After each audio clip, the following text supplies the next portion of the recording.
These are 5 unbelievable paranormal mysteries that will totally blow your mind. If you enjoy these kind of videos, then please smash that like button. Number 1. In 1967, staff at the Adams legal office in Germany claimed to have witnessed strange happenings at their workplace. Lighting fixtures would move back and forth. Sometimes the lights would just explode. Heavy furniture was seen to move all on its own. That's not all though. The office phones would go off all the time, only for no one to be on the other end. Thinking it was a malfunction, Mr. Adams exchanged the phones, only for the same thing to happen again. A technician was called in, which at first he found that there was no problem with the electrical system. The strange happenings continued. In the end, the staff installed voltage meters to measure the power surges flowing through the office. Sure enough, they recorded surges powerful enough to blow the fuses from the breaker box. Of course, no fuse was ever blown. After word went around of what was going on at the law company, parapsychologist Hans Bender visited the office to offer his help. When investigating the case, Hans Bender said he noticed that the paranormal activity began when young employee Anne-Marie turned up for work, and then the paranormal activity ceased when she left the office. No one knew why. When Anne-Marie left her job, the activity was then said to have just stopped, only to start up again at a new job. Her boyfriend said that when he and Anne went bowling, she had caused the scoreboard to malfunction. Number 2. On November 5th, 1975, Travis Walton was working with a logging crew at Apache Sitgreaves National Forest in Arizona. Walton was riding in a truck with 6 of his co-workers when they said they began seeing a strange saucer-like object hovering above the ground. Walton then said he got out of the truck and approached the object, when suddenly a beam of light appeared from the saucer and knocked him onto the ground. The next thing Walton said, he woke up in a hospital-like room, being observed by 3 short, bold creatures. He was then taken to another room. The next thing he remembers was walking down a highway. Walton went missing for 5 days. In that time, police believed that the co-workers could have murdered Walton and hid his body. The workers who saw the spacecraft all took a polygraph test, and 5 of them passed.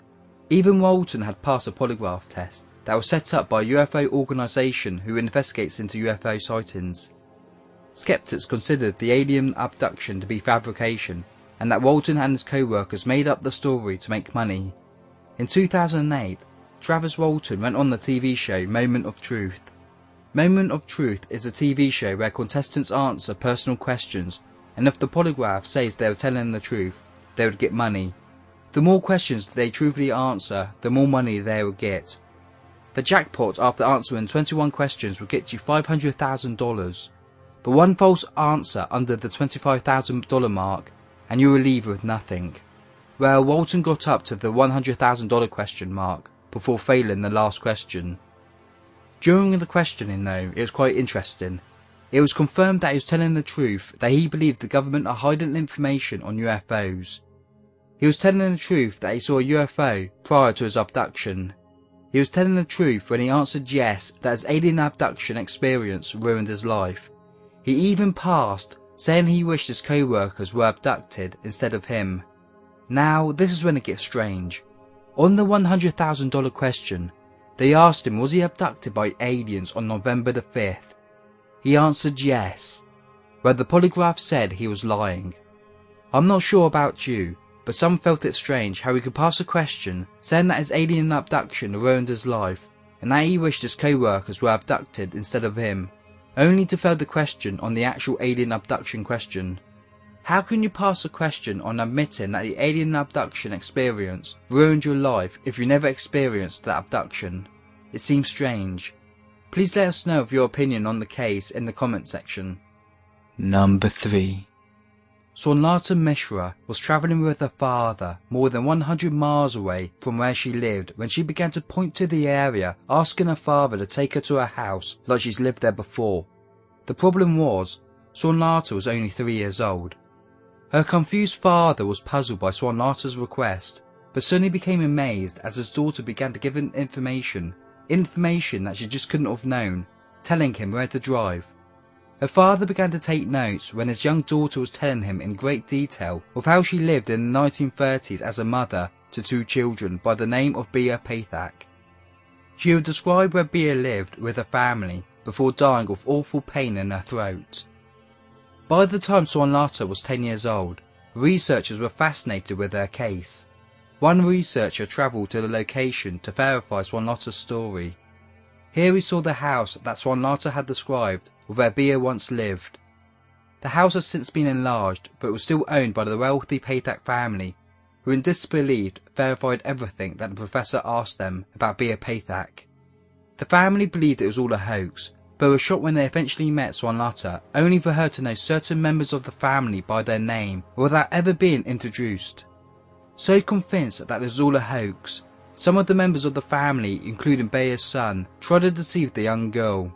Bea's son was only 13 years old when his mother died, but he was so convinced that it was all a lie that he tried to deceive Swanlata by telling her that she got certain information wrong, including his name, only to admit 24 hours later that everything Swanlata had said was true. The son even had his friend try and make out that he was Bea's son, but Swanlata knew who Bea's son really was. Swanlata met Bea's husband and told him information that only his past wife would have known, such as the 1,200 rupees Bea kept in a box were stolen. The only other person that knew that apart from their husband was Bea herself. Swanlata had told the Pathak family secrets that only Bea would have known, but it was only information up to the year of 1939, the year Bea died. By 1961, the Pathak family changed their views on the reincarnation and accepted Swanlata as the reincarnated Bea Pathak. The case is one of the most fascinating and famous reincarnation cases. Number 4. Now, this next case has nothing to do with the paranormal, but a discovery that NASA made just late 2017, and it's so fascinating that we just wanted to share it with you.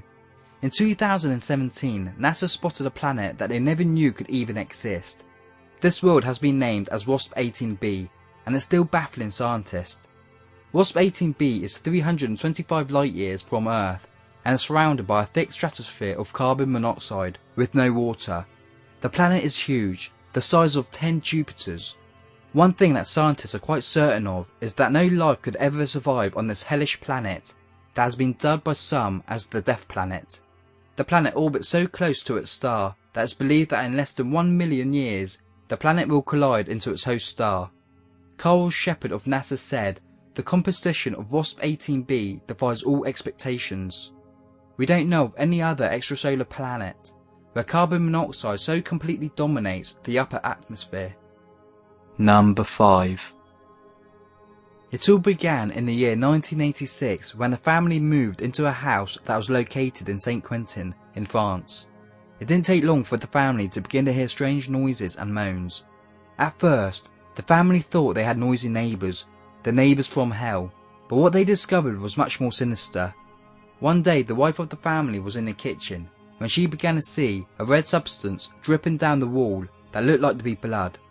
Confused, the husband tried to find a sensible explanation to what was causing this substance to be coming down the wall. In their shock, the substance began to come down on the walls all over the house.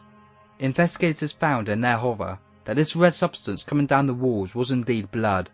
But whose blood, and how was the blood coming down the walls? The families were so disturbed that they decided to leave the house. They were hoping that the whole ordeal was just a joke. Maybe a bunch of friends were doing this for a joke. The family tried to catch out whoever was doing this, and they thought of a cunning plan of putting flour on the ground in the hope of seeing footprints. Surely real blood could not be coming down the walls. Well, a week later the family went back to the house, now known as the Bleeding House, only to discover that all the walls were now covered in blood. But there were no footprints. A priest was called into the house, and in his opinion, this was the work of a demon, and that the house should be demolished.